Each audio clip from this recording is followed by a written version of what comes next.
Namaste students, I am Dr. Manoj Singh, Associate Professor Law from Jyoti Vidyapeeth Women University, Jaipur.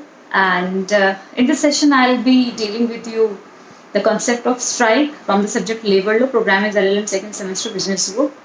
So I have divided this particular concept into two heads. Constitutional aspect of strike and how we have incorporated this particular concept under Industrial Dispute Act 1947. So dear student, though Article 19 sub clause 1 discuss something about concept of strike, yet Supreme Court through several pronouncements decided that it is not a constitutional right. So under Indian Constitution, strike did not get any recognition. As we all know, there are several cases. There are thousands of cases where Supreme Court decided neither it has a moral right or not it has a legal right. So now we will understand what is the general term of the word strike. So we can say that strike is as a pressurizing tool in the hand of employee against the employer.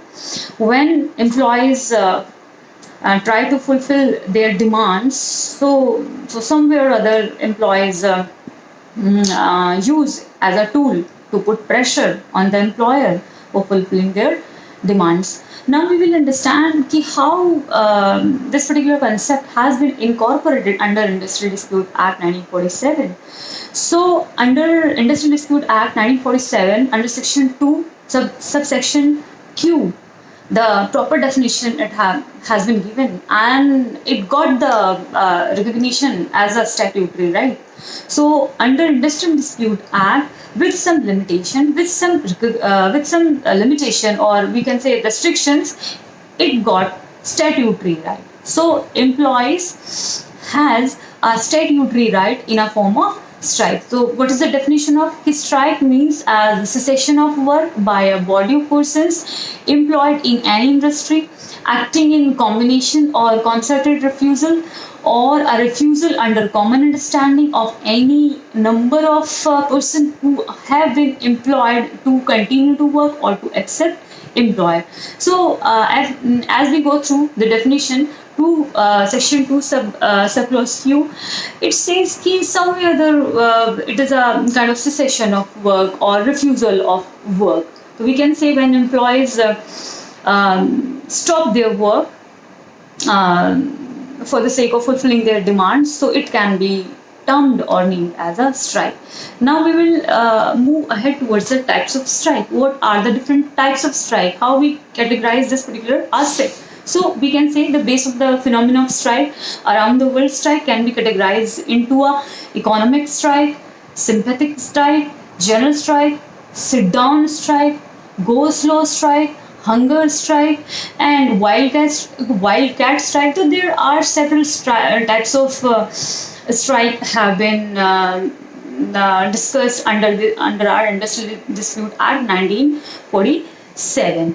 Now we will discuss what is the role of Industrial Dispute Act about the resolving this issue, as we have said earlier that it got the statutory recognition.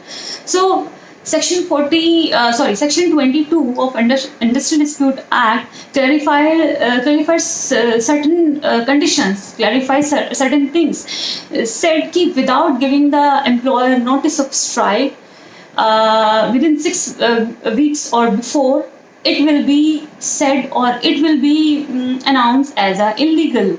So here there are certain conditions.